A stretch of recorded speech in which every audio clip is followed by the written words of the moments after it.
who's going to begin the presentation. He'll start us off. Go ahead, Carl. Okay, thanks. Okay, everyone, thank you for showing up, and hopefully you'll learn some stuff here tonight, either from me or from Frank.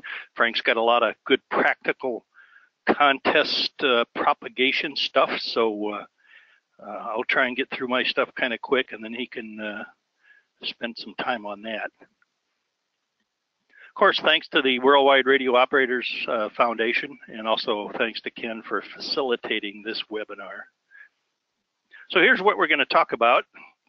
I'll be on first. I'll talk about cycle 24, 25, solar minimums.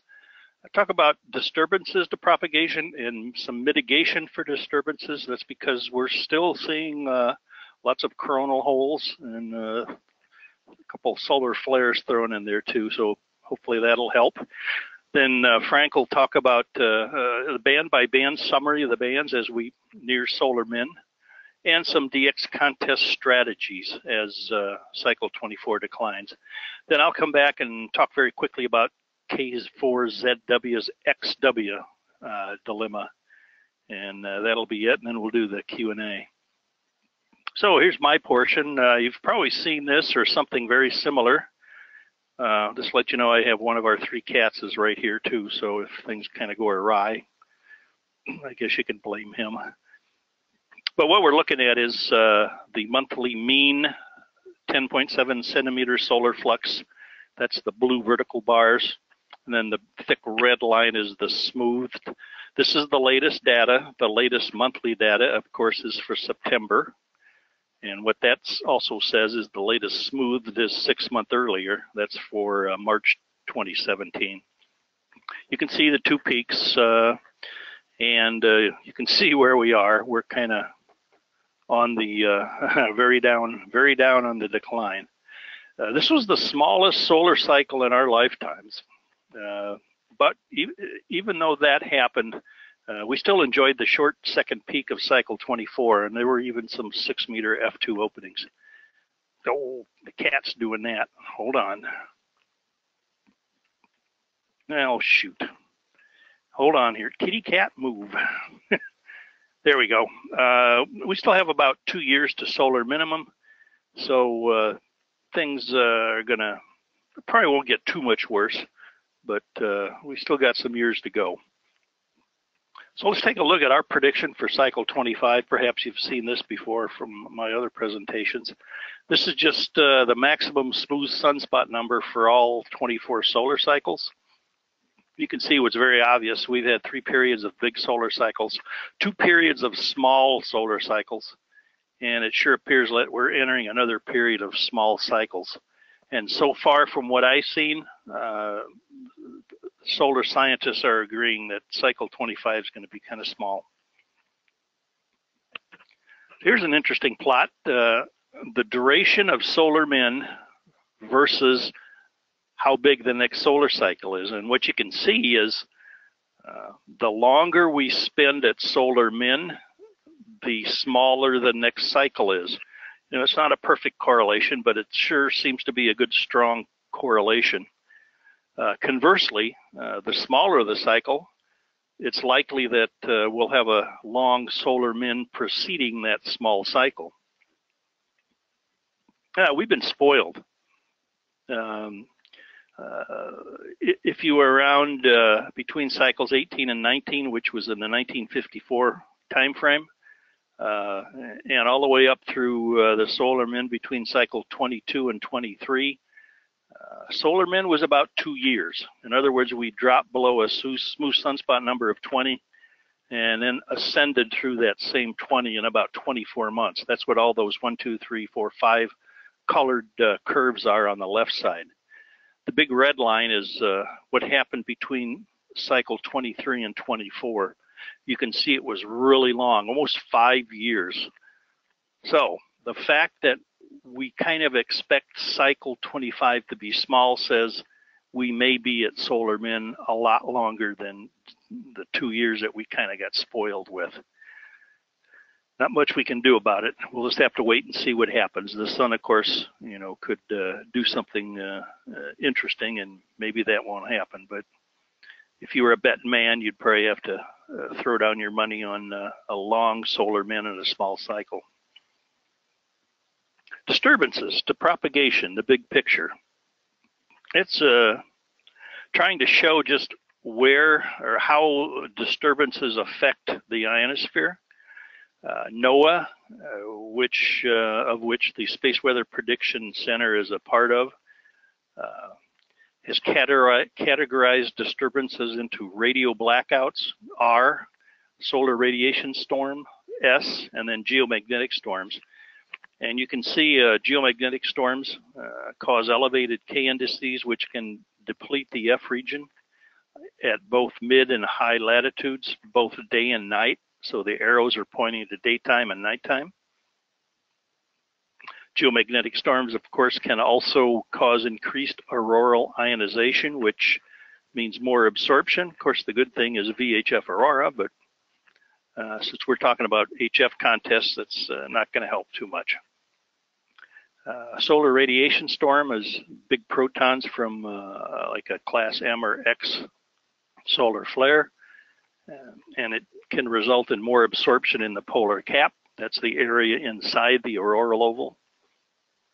And a radio blackout is the X-ray radiation from a big M or X class solar flare, and it can result in more absorption on the daylight side of the Earth, just the daylight side, because it's electromagnetic radiation and it goes in straight lines. So what about if something, well, before we get into the mitigation, let's just take a quick look at geomagnetic activity versus solar cycle. Geomagnetic activity is probably the worst thing that can happen to our bands. Solar radiation storms and radio blackouts kind of are short-term and kind of out of the way, at least the solar radiation storm and the polar cap is. So here's a plot of 10.7 centimeter solar flux for cycle 1, 2, 3, 20, the descent of 22, cycle 23 and 24. And the red line is the smooth AP index.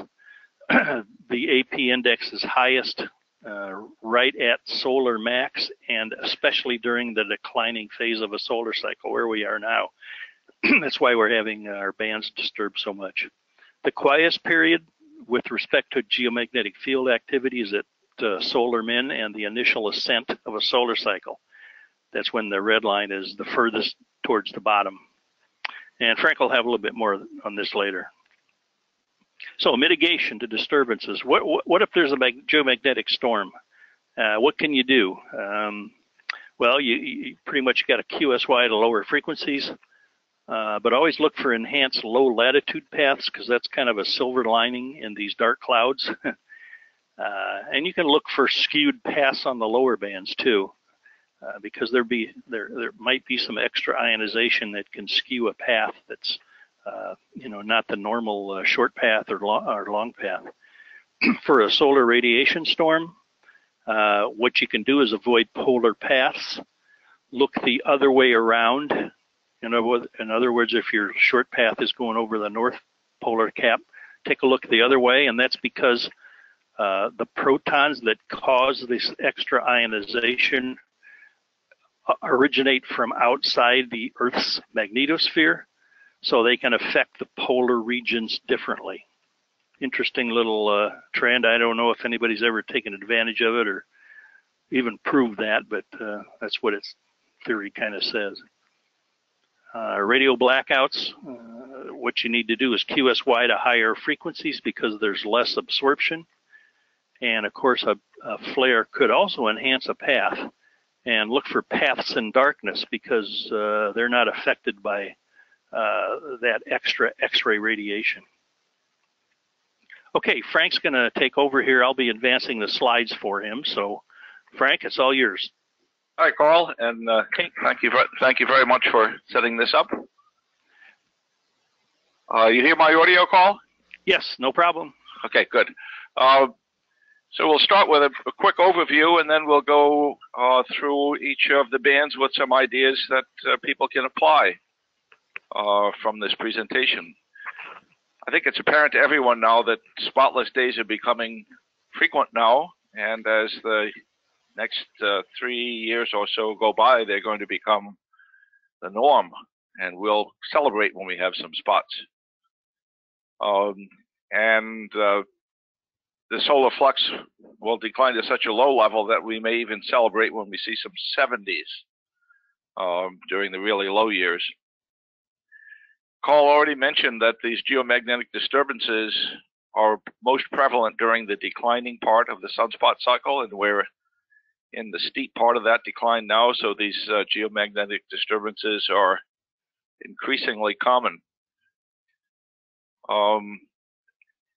They're mostly driven by coronal hole activity, which are open areas on the sun that allow electromagnetic radiation and particle radiation to leave the sun and impact the Earth.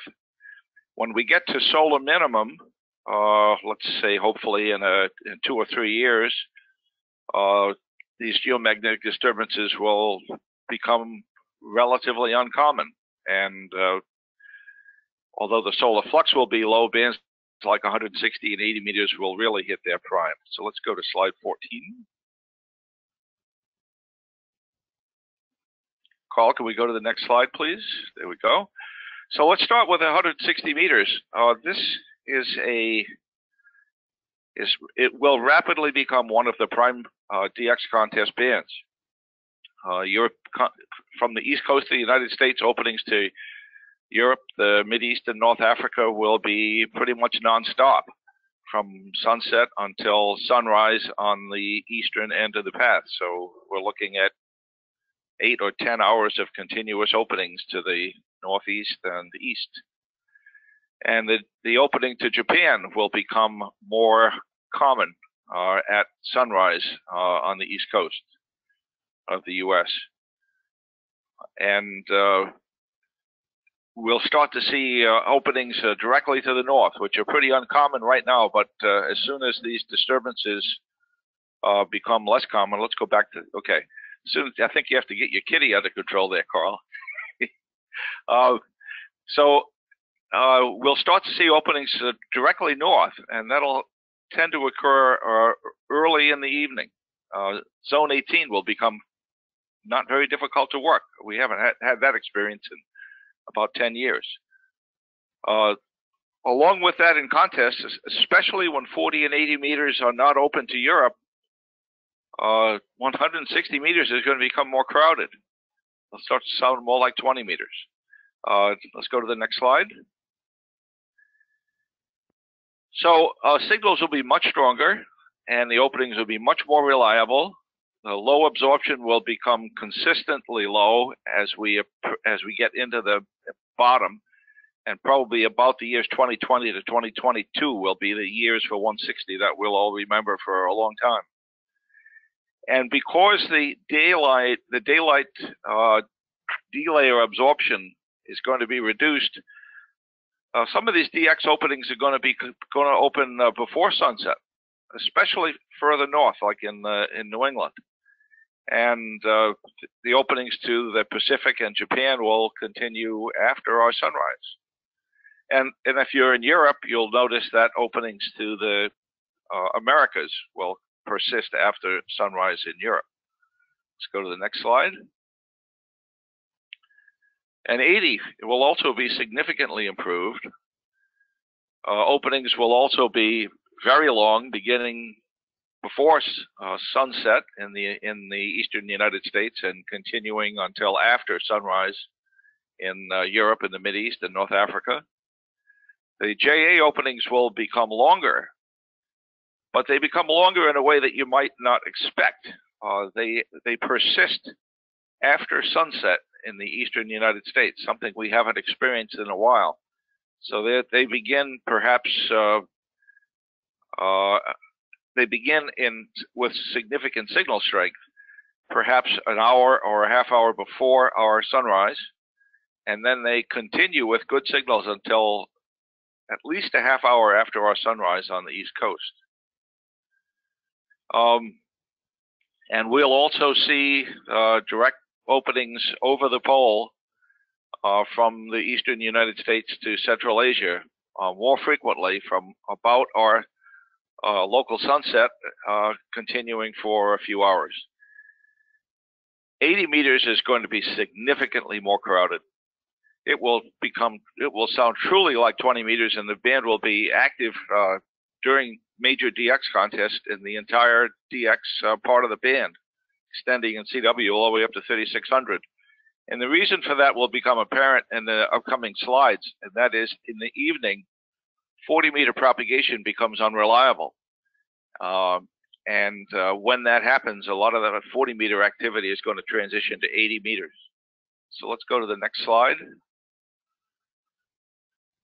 So notice that the headline here at the top, 40 meters is nearly a 24-hour worldwide DX band. But that doesn't mean that propagation is consistently strong during that entire period.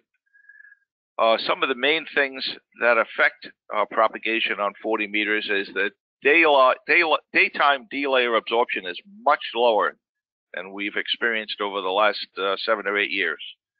So we'll see a lot more openings during the day, DX openings during the day, especially in the CQ Worldwide CW contest, which occurs close to the winter solstice. The primary openings, and this is very, very important for DX contesters, the primary opening to Europe from the east coast of the United States occurs much earlier than we used to. And you really have to be careful not to miss this. You can win or lose a DX contest based upon catching this mid-afternoon opening to Europe. And there will be times,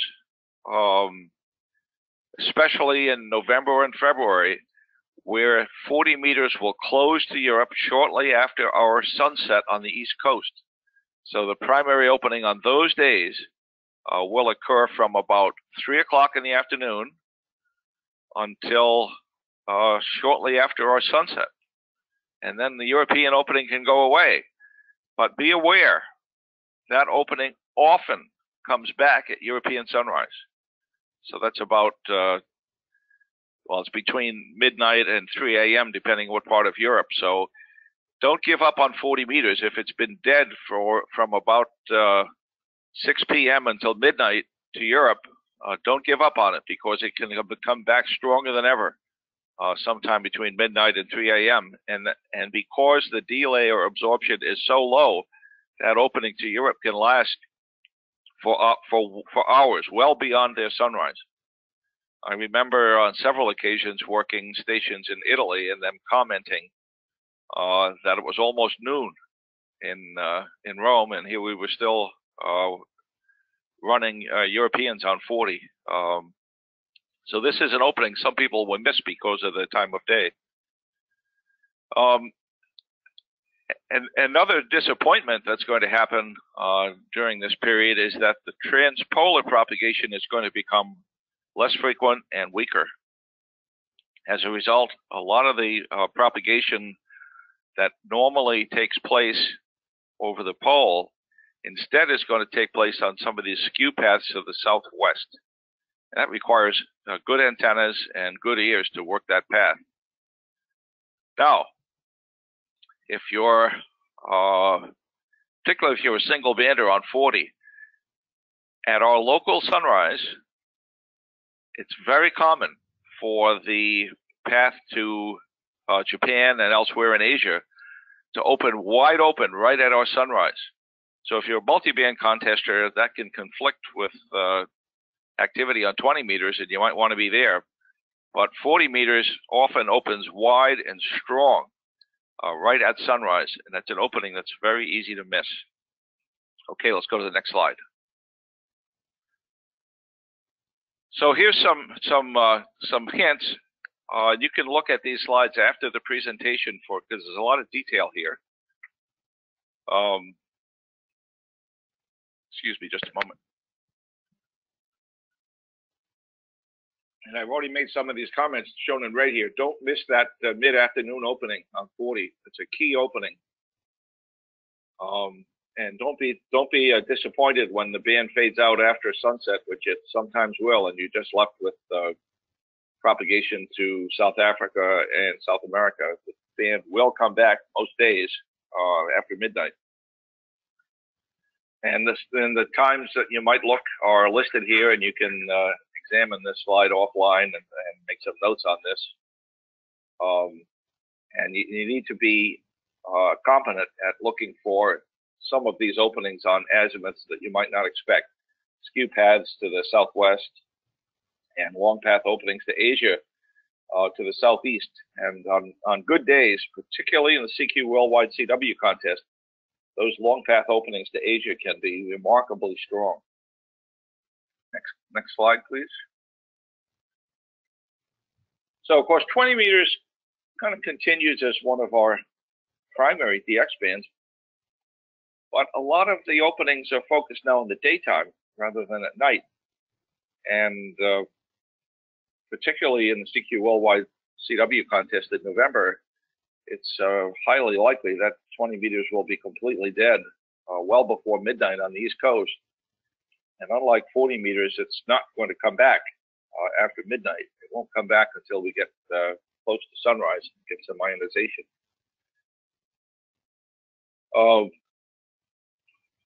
Openings transatlantic from the US to Europe typically begin about an hour before East Coast sunrise, rarely before that.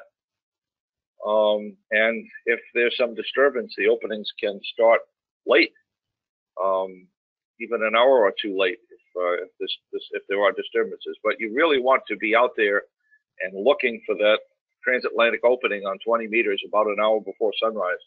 So you could be caught with your pants down and miss it. Unfortunately, the openings to Europe during this part of the sunspot cycle end shortly after sunset on the eastern end of the path. So by about noontime in the East Coast, maybe 2 p.m., most of the European activity has vanished. So then we have to start looking for multipliers and unusual openings, usually to the southern hemisphere. So let's look at the next slide and take a look at a little bit of more detail. And again, it's a lot of detail here, more than I can speak to in this short period of time. You can look at this slide offline afterwards and make some notes. But key points are 20 meters should be expected to close before midnight. There may be some weak openings to Africa and South Pacific after midnight, but they won't last long. There's a pretty reliable opening to Africa that occurs at their sunrise. So that's about 1 a.m. That may or may not occur, and signals won't be there for long. Of course, there isn't a whole lot of activity from Africa anyway. So you want to capitalize on the European opening on 20 meters that begins just before sunrise and lasts till about local noontime, maybe a little bit longer. The openings we're used to Japan and the other areas of the Far East are weaker and shorter than we're used to. That opening may last for an hour or two in our late afternoon. It may last that long. You don't know. And the morning opening sometimes becomes the primary opening. That opening begins typically a half hour or an hour after sunrise on the east coast of the U.S. There's also a significant long path opening that occurs in the mid to late afternoon period, and it's something you really don't want to miss. So around 2 or 3 p.m. in the afternoon, you want to start looking over Africa for openings, not only to multipliers in Africa, but also Indian Ocean, VK, ZL, and even the South Pacific long path to the east. Let's go to the next slide. So now we go to 15, and 15 is still a worldwide DX band. It's very challenging for contesters because you can easily miss these openings. The openings are much shorter than we used to. So you really have to keep your eye on 15 meters. It's during this declining part of the sunspot cycle, it is usually a daytime only band. And notice I said usually because there can be exceptions. But for the most part, it's a daytime only band at this part of the cycle. Pretty much all DX propagation ends shortly after sunset, especially November through February. DX openings to Europe from the east coast of the U.S. Usually don't begin before sunrise. You just kind of have to be there and wait for it to occur. And if you're a multi-band contester, that means you have to repeatedly go back to 15 meters to look for the band opening. And it's important to get there as early as you can because the openings generally will not last very long. The early part of the openings across the North Atlantic give you opportunities to work the far eastern part of Europe and even stuff in the Mideast or the western part of Asia. But that opening doesn't last. That part of the opening doesn't last very long. And once those signals at the far eastern end of the opening fade away, you'll be left with Western Europeans to work until perhaps about noontime. So it's a short opening, and it's very important to get there early, even at the expense of 20 meters, which will be open for a few more hours. Working into Asia is a big problem on 15 meters at this part of the sunspot cycle. And sometimes the very best opportunity is the long path to the southeast. That opening typically occurs about an hour or two after local sunrise. And those signals to Asia can be fairly strong, often stronger than they are on the short path about 12 hours later. Okay, next slide. And here are some of the details, most of which I've already spoken to. So look for that fairly short opening to Europe. If you get there early, it might last as long as 5 hours. Japan and the Far East are a big problem. Look for the long path opening to the southeast in the morning, and 15 meters almost always will close at about our sunset or just slightly after. Let's go to the next slide. So this is no surprise. 10 meters is no longer a worldwide DX band, strictly a daytime band. All DX propagation ends before sunset. Not unusual to have 10 meters go completely dead about an hour, maybe even earlier than that, before sunset. There are no longer any short path DX openings to Europe during the period from October through March. Those short path openings can occur in the summer by sporadic E, but during the next 4 or 5 months, you shouldn't be expecting short path openings to Europe on 10 anymore. But there is a possibility of working DX openings to Europe to the southeast on skew path, or it's a scatter path. So if you hear the PYs are very, very strong, and you point that direction, and if you hear some very, very weak signals calling you, they might be Europeans. And that's about the best way, the best opportunity to work them at this part of the cycle. And similarly, for openings to Japan, they're relatively rare. Signals are always very, very weak.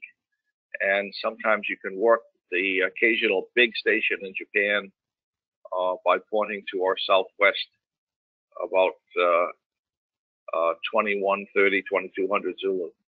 Okay, next slide. So here are some details, and again, I won't go through the lowest level details here, but just generally, most of the propagation on 10 meters at this part of the cycle is to the south. South America, the Caribbean. There's a tremendous amount of activity now from Brazil in the phone contest. It can be surprising how many PYs are on the band, and they all speak English.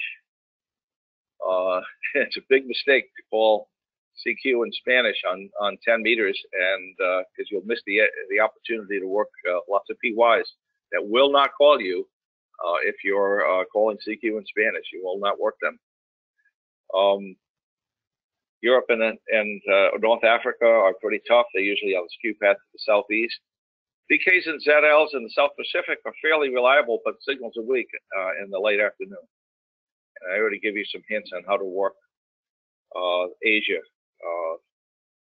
Late in the afternoon, usually just before the band dies, and there might be a weak JA in there. Okay, so let's go to my last slide. Strategies. The relatively simple antennas that worked so well during the peak of the sunspot cycle are just not enough anymore. So the angles of radiation on 2015 and 10 have got to be lower angles, and higher antennas are important. So if you can do that, this is the time to do it. It'll really pay off. And because 160 and 80 will be so important and signals will be so good, this is also a good time to invest in some better antennas, especially receiving antennas. You know, they're not that hard, and their performance is quite remarkable. And for almost every multi-band contester, you're probably going to now be starting the DX contest on 40 meters. The European opening will be in full swing at the beginning of the contest, but it's very possible that after an hour or two that the opening will go away. So Carl, I'm going to turn it back over to you. Okay, very good. Thank you, Frank. Whoop, hold on here. There we go. Well, you got one more, it looks like. Oh, I have one more. Okay, well, I'll just okay. This is just a recap of everything I said before. So okay, kind of all on one page. So it kind of goes through the clock, and all of this was covered before. But it's a nice summary. So if you just kind of print this slide and put it beside you as you're operating in the DX contest, it'll kind of summarize all the points from earlier in a single slide. So go ahead, Carl. Okay. Okay. Thank you, Frank. Lots of good information there. And of course, it's been learned from many years of multi contesting. I'm sure you can apply some of what he said to your area also. Openings will be different because if you're on the West Coast and maybe very south in the U.S. So, take it as a learning experience and apply it to where you are. Now I'm going to talk I got 3 slides on Ken's DXpeditions to XW, which is a tough zone to work from, North America. In January of 2015, he was there. Notice on these are QSO totals on 80 meters and 160. Notice that 160's tough, only worked 8 North Americas. It's not because he had poor antennas or anything, because you can see he had 1,947 total QSOs on 80 and 160. Of course, he probably worked a lot of Europe and Japan and etc. But North America was tough. He went back in January 2016. Still, 80 didn't really come through too much. 160 was about the same, and it looked like just the totals were down during 2016 in January. And then earlier this year, things didn't look too good. 52 NA on 80 and only 1 North America on 160. So it's really a tough path, but you got to be there and just hope that one day it'll happen. So here's some observations from Ken. He said it's pretty quiet to the south, which is long path towards North America. Often Ken says 80 meter signals are right at the noise level, and he says he's being heard much better than he is hearing. So what's the problem? Well, one thing that stands out is if you look at a worldwide map of thunderstorms days in January, there's an area there in the Philippines where there are a lot of thunderstorms, about half the month, in fact. So that led me to the ITU radio noise document and just looking at worldwide maps of equivalent noise figure due to thunderstorms. Ken's noise there in XW land is about 20 dB worse than the noise in W1 land. So that certainly could be contribute to the non-reciprocity that he's seeing. You know, the band, you know, the absorption is just marginal, and you know, thunderstorms kind of don't help. So his big question was, when he goes back, should he take more beer money and a deck of cards, because, you know, he probably won't be working a whole pile of North Americans on 80 and 160. And as I see it, one of the problems is, you know, when the noise is in the same direction as your target location, which is long path to NA, there's not much you can do about that. Now, there are some other possible RF causes. Charlie, HS0ZCW, he's commented that his short path signal strengths from HS on 20 meters are stronger in Europe and North America than going the other way.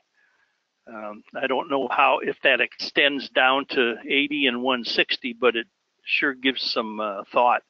Then there was a NATO report on the ionosphere that was really interesting, and the author said that most paths are non-reciprocal in signal strength due to polarization mismatch. When you get down to, especially down to 160 meters, polarization gets pretty complicated because 160 is very close to the electron gyro frequency, and boy, that really makes things interesting. So my recommendation for his next trip to XW is he'll probably have a lot of extra time for his vices, you know, beer money and cards. So that's about it. Now we talk about DX contests, and Frank, you know, focused on that, but you know, for sweepstakes and ARRL in February and other contests as we go through Solar Min, you know, we can summarize, say the same things. The higher bands won't be too productive, and the lower bands will be best. And, you know, hopefully we'll have a short solar minimum, but unfortunately it kind of looks like we're going to be at Solar Min for a while, maybe up to 5 years, and not much we can do about it. You know, during the non-contests, you know, use your FT8 mode and see what you can work and have some fun with that. So that's all we had, Ken. Okay, very good. So any questions, go ahead and send those in. As I said, if you want to try to speak to one of the guys directly, we'll give that a shot. Of course, you have to have a working microphone connected to your PC, and then just click on the little hand icon, raise your hand, and we'll unmute you and see if we can make it work. So yeah, it was kind of interesting because I was talking to Carl about the trip to Laos, and I said, you know, the guys over there will tell you, well, you're operating from the black hole. And I just never really, I mean, I've heard that term, but, you know, what did it mean? You know, it seemed like there really wasn't one-way propagation. It was more noise related. So anyways, he dug into it, and some very interesting results. And also I should mention the QTH I operate from is quite a ways out of the city. It's in fact not real noisy. So we have that going for us as well. Okay. And I'm sitting here thinking if I should call United Airlines tomorrow and change my plans, but I guess not. You know, Al Michaels asked the question, do you believe in miracles? So we'll keep our fingers crossed. You never know. Okay, on to the questions. And I'll just toss these out here, and Frank and Carl, you guys can kind of hop in if you have any thoughts on them. The first one comes from Bob, November Hotel 6 X-Ray Oscar, sorry. Any comments on what we should look for in Hawaii? Frank, that's yours. Yeah. Well, I've operated from Hawaii, and I'll tell you what I learned, and that is that everything I know didn't apply. I operated a sweepstakes there. I was invited to go out to the KH6, at the time it was KH6XX station, and I was told, focus on the highest band that's open. This was 1997. And boy, were they right. So my best advice Certainly you heard in my presentation that I focused on what I know, and that is from the East Coast of the USA. And the best advice I can give is find some local experts in your part of the world, and there are definitely some experts in Hawaii. Pick their brains. I am not going to try to recommend to anyone what you should do in Hawaii, because you're at a much lower latitude, very isolated island, far from everybody else. So talk to some of the local experts. Okay, let's see if we get any other questions here. Someone did ask if I could get a copy of the PowerPoint presentation, and if it's okay with you guys, or I can check with you offline, we can post this to the WWROF webpage along with the recording of the presentation as well. And I think that might be handy for some of Frank's information, but I'll follow up with you after. So it's okay with me. Okay. That's fine. Okay, fine, so we will post that up on the webpage. Okay, I'm going to drag my feet just for a couple more seconds here, see if we got any other questions. Frank, I don't know if you remember back in 2001, I believe it was, or 2002, talk about strange openings. I happened to be operating CQ Worldwide CW from JT1COs, and it was mid-afternoon, about 2 p.m. there, which would have been maybe like 2 a.m. back here on the East Coast, and I'm running Europe, and all of a sudden this loud W3LPL calls me, and I about fell out of the chair. And if I remember right, it was you, and I don't know what possessed you to check 15 meters at 2 a.m., but I remember working you guys, and they must have gone out on the packet cluster back then, and next thing I know, I had a dozen or 20 U.S. stations. It was just really kind of bizarre, but boy, the path was there, and you guys were loud. Yeah, I remember that as if it were yesterday, Ken. And, you know, we keep checking the bands, and sometimes it pays off. So the things I spoke about in my presentation is kind of the normal things you should expect. But the ionosphere can be your friend in very unexpected ways, and that experience is just one. And I remember one that Carl analyzed is another one that we experienced at my station, which was a very unusual long path opening over the South Pole to Asia at about midnight. And boy, did we ever rake in the multipliers. And according to all conventional thinking, the band should have been totally dead, but something happened in the ionosphere, and it was a lot of fun to be had. Yep, that's true. Okay, Gary, W9XT. Frank, you mentioned long path will be very important from the East Coast. Any thoughts on whether it'll be useful or further west, like W9 and heading out west? Sure. Well, those openings occur. They're going to open to somewhat different parts of the world. But again, the best thing to do is to talk to some of the experts in your local area, because they will know. I can speculate as to what might happen in the black hole, but I've never experienced it personally. But these same openings should occur, but the other end of the path will be in a somewhat different place. And of course, from the east coast of the U.S., during the bottom of the sunspot cycle, we have terrible problems on 40 meters trying to work into Japan. And our openings on 20 into Japan are really short. But when you get out even as little as a few hundred miles to the west, those openings become longer. So some of the things that are really, really bad on the East Coast for working JA in Asia are a whole lot better in your part of the country. But talk to your local experts. They know. I can speculate, but talking to local experts is much better. Okay, yeah, I was going to mention this at the beginning of the presentation, and I didn't. Joel W5ZN is wondering about the schedule for Laos. I'm planning to be there on the year December 3rd through the 8th. It'll be kind of a short operation, but we'll keep our fingers crossed, and keep an eye on W3UR's Daily DX, a great resource, and I'll have information posted in there as well. And you'll be concentrating on 80 and 160? Absolutely, yes. Okay. And as a matter of fact, that's the only bands we have antennas out there for. There's a bunch of other stuff out there, but none of it's working, and I've never really given it, cared much to get the other stuff working. So, okay, here's Tony, K4 Queen Radio. What models like VOA, CAP, etc. were used to provide the propagation predictions? That's Frank's question, and I think he'll tell you it comes from his contest operating, right? Oh yes, that's right. Everything you heard from me came from many, many, many years of experience on the radio. I use the predictions, but only just before the contest, just to refresh my mind. But we generally rely upon our experience as our main guide. Okay, here's one.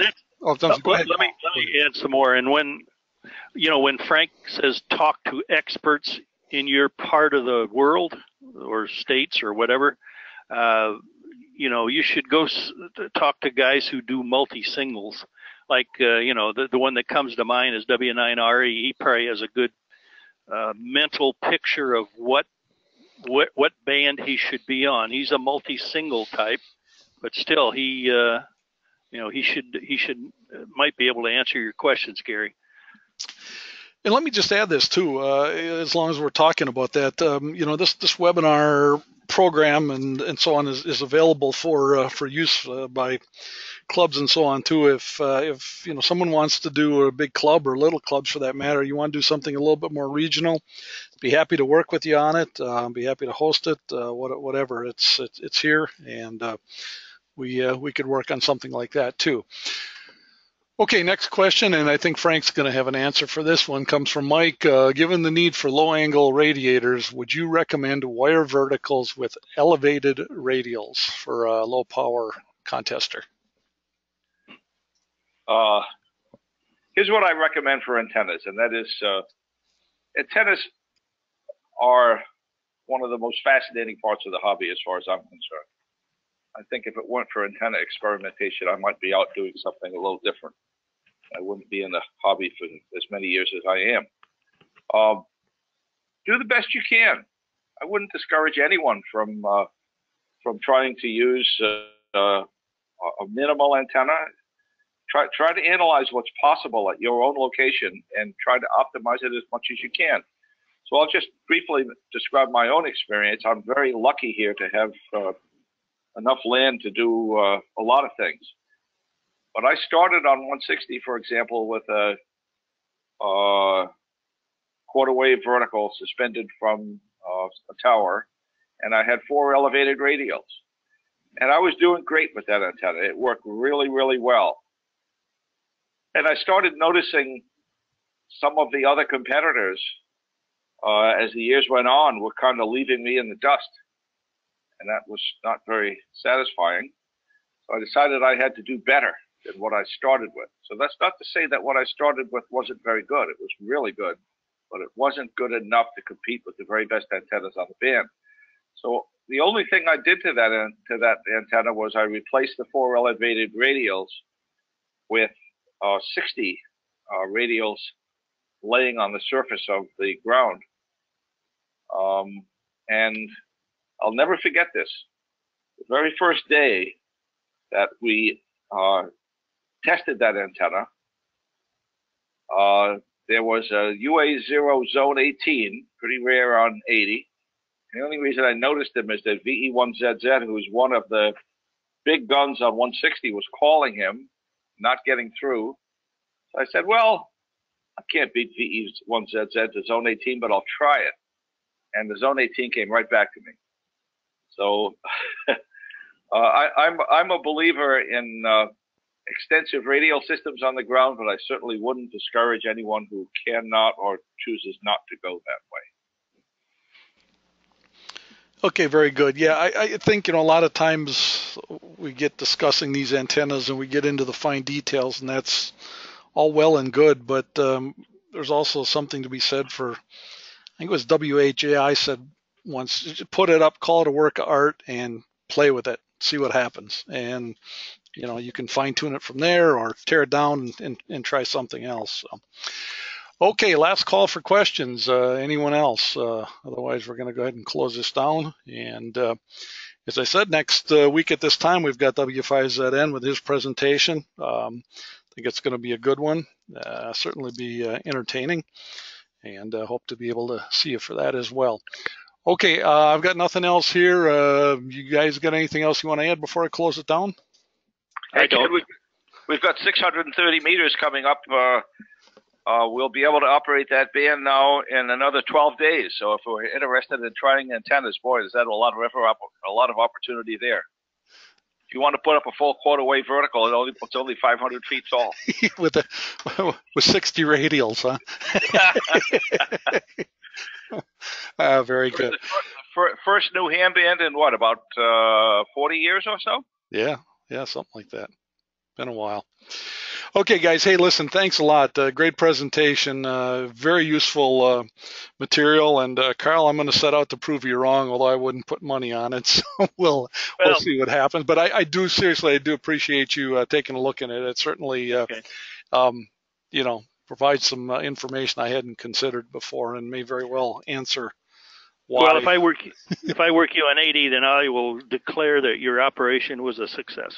Yeah, and we've had some good openings to W9 on 80. So all I can say is, when we get around to, as Frank was saying, another year or two with the minimum disturbances and the lower bands really opening, we should have a fantastic station out there. So maybe we're just building to something bigger and better a year or two down the road. We'll see.